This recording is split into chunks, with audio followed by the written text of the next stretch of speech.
Anteriormente ya hablamos sobre 10 oscuros secretos de la Segunda Guerra Mundial, pero aunque en dicho conflicto militar ciertamente abundaron las verdades incómodas que casi ninguna película, serie, videojuego o documental se atreve a mencionar, la realidad es que la Primera Guerra Mundial tampoco se quedó atrás en lo que a este tipo de situaciones se refiere.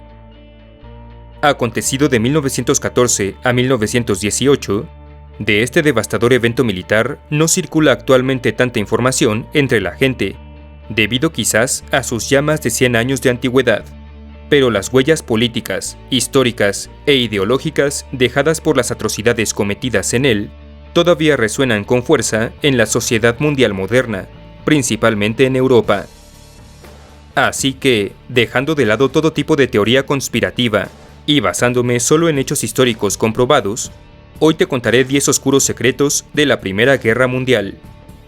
Mi nombre es Carlos y estás en La Armería. Comenzamos. Número 10. Objetores de conciencia.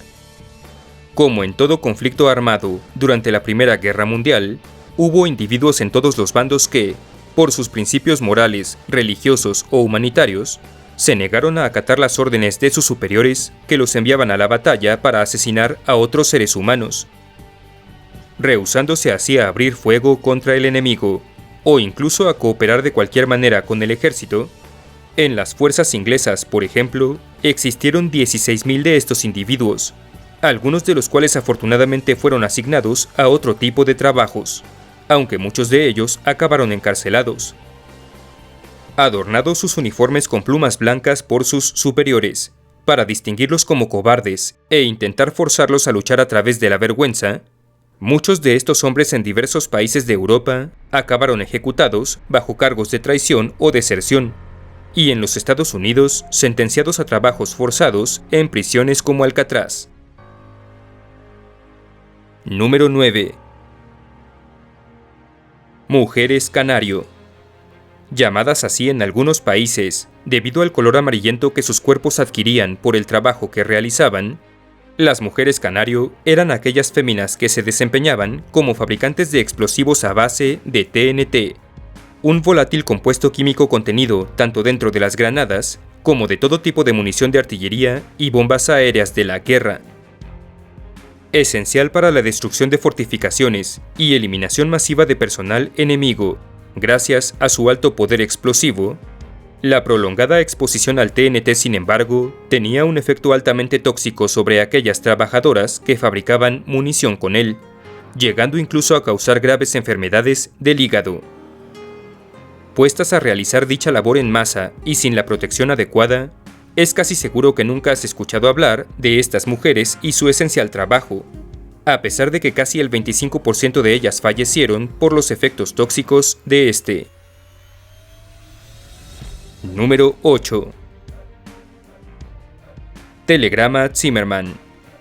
Un comunicado diplomático de 1917, en el cual Alemania propuso a México una alianza militar, fruto de la cual el país latinoamericano recuperaría los territorios de Texas, Arizona y Nuevo México, a cambio de atacar a los Estados Unidos.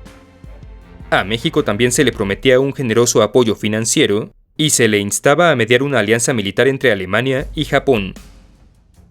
Analizada por el gabinete militar del presidente mexicano Venustiano Carranza, la propuesta fue rechazada después de considerarse poco factible y nada deseable, pero no sin antes ser interceptada por la inteligencia británica y acto seguido mostrada al gobierno de los Estados Unidos.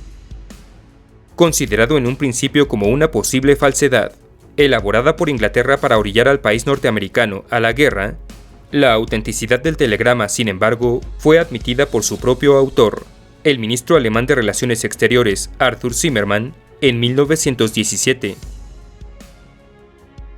Número 7. Heridas de guerra. La Primera Guerra Mundial fue el primer conflicto de la historia en el cual se usaron masivamente nuevos horrores armamentísticos, como la artillería moderna y las ametralladoras, cuya devastadora efectividad y horribles efectos sobre la carne y la psique humana eran hasta entonces desconocidos. Debido a ello, buena parte de los combatientes heridos que no morían en el campo de batalla frecuentemente perdían partes enteras de sus cuerpos y sus rostros, lo que los dejaba desfigurados y condenados a una vida de aislamiento, en una época en que las cirugías plásticas apenas comenzaban de manera primitiva. De hecho, en Inglaterra, algunos hospitales militares pintaron de color azul las bancas reservadas para los veteranos heridos, de manera que los civiles supieran que podría ser extremadamente perturbador ver el rostro del hombre sentado ahí, y ahorrándole así al soldado una lluvia de muecas y expresiones de horror. Número 6. Censura periodística.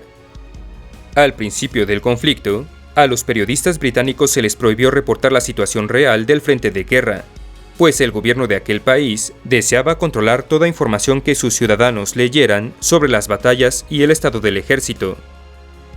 Temerosos de que la verdad pudiera generar temor, crítica o duda entre los súbditos de la reina, funcionarios británicos como Lord Kitchener, el secretario de Estado para la Guerra, y cuyo rostro aparecía en todos los carteles de reclutamiento inglés, abiertamente consideraba a los periodistas como una fuerza subversiva que amenazaba con destruir la moral británica.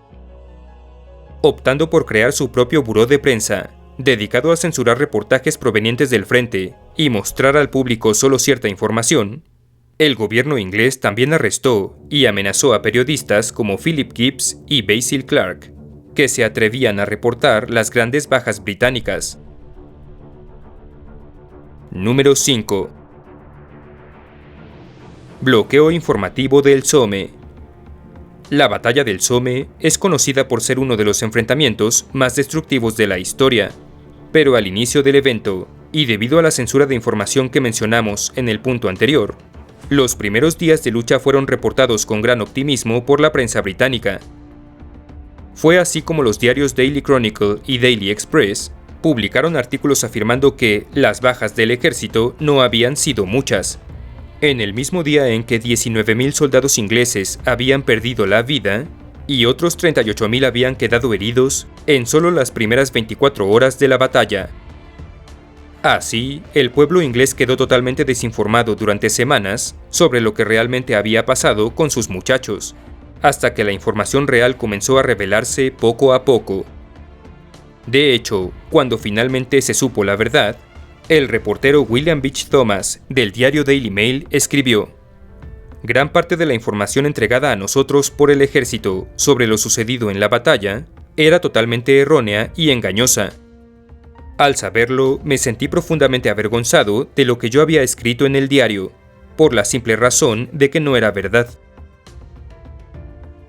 Número 4. Propaganda de atrocidades.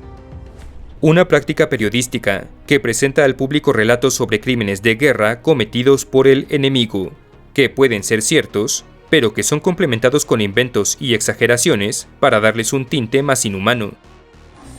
Practicada por todos los beligerantes, pero más extensamente por Inglaterra, esta propaganda contó atrocidades ciertamente cometidas por el ejército alemán en Bélgica, pero las complementó con historias de soldados cometiendo horribles torturas contra niños, mujeres y ancianos, quienes además supuestamente eran convertidos en glicerina para armamento y comida para ganado, lo cual fue evidenciado después del conflicto como una falsedad por las mismas Francia e Inglaterra.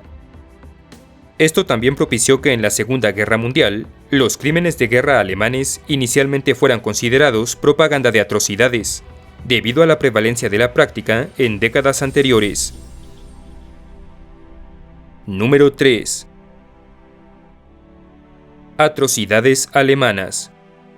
Lo que ciertamente sí aconteció, aunque hoy casi no se hable de ello, fue la llamada violación de Bélgica, en la que las fuerzas alemanas sistemáticamente destruyeron decenas de poblaciones y acabaron deliberadamente con la vida de alrededor de 23.700 civiles belgas, mediante ejecución, encarcelamiento, trabajo forzado o incluso atrapados en las cercas eléctricas colocadas para impedirles escapar de su propio país. Justificadas por el ejército alemán como una forma de identificar y eliminar a guerrilleros belgas que se escondían entre la población, estas atrocidades incluyeron miles de ejecuciones a sangre fría, violaciones, incendios provocados y saqueo de propiedad civil, lo que en conjunto llevó a 1.5 millones de belgas, el 20% de la población del país en aquel entonces, a abandonar su patria. Particularmente en ciudades como Lieja, Andenne, Lovaina y Dinant, la violencia contra civiles fue premeditada. Número 2. Crucero Lusitania.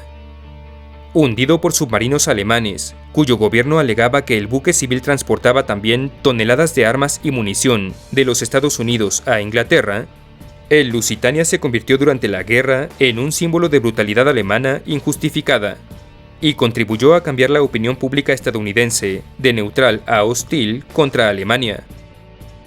Tratado como un crimen de guerra por el gobierno estadounidense, que aún décadas después del conflicto seguía asegurando que solo civiles iban a bordo del crucero, el hundimiento de Lusitania fue una de las causas que contribuyó a que el país norteamericano ingresara a la guerra. Sin embargo, la verdad fue descubierta hasta 1982, cuando el Departamento estadounidense del Ministerio de Relaciones Exteriores británico finalmente admitió que una gran cantidad de todavía volátil y peligrosa munición permanece hoy en el hundido buque, misma que era transportada en secreto. Número 1. Genocidio armenio. El extinto Imperio Otomano fue el artífice de una de las más inhumanas, aunque hoy casi olvidadas, atrocidades de la Primera Guerra Mundial, que consistió en la aniquilación de entre 600.000 y 1.5 millones de pobladores armenios, mediante marchas forzadas al desierto sirio y la ejecución de aquellos que se rehusaban a dejar su fe católica u ortodoxa y convertirse al Islam. Temeroso de que el entonces subordinado pueblo armenio buscara su independencia después de las pérdidas otomanas sufridas en las guerras de los Balcanes, el gobierno imperial arrestó y deportó a cientos de intelectuales armenios en 1915, antes de que más de 1 millón de civiles de dicha etnicidad fueran expulsados de sus hogares, robados, violados y asesinados, con los sobrevivientes llevados a campos de labor forzada en el desierto sirio. Un evento que hoy el gobierno turco aún defiende como una acción militar legítima y no un genocidio. Si el video te gustó, apreciaría mucho tu like, tu suscripción y tu visita a mis redes Facebook, Twitter e Instagram, cuyos enlaces tienes en la descripción. Un abrazo a los generales de la armería, así como a los miembros tropa y oficiales por su invaluable apoyo. Muchas gracias y hasta la próxima.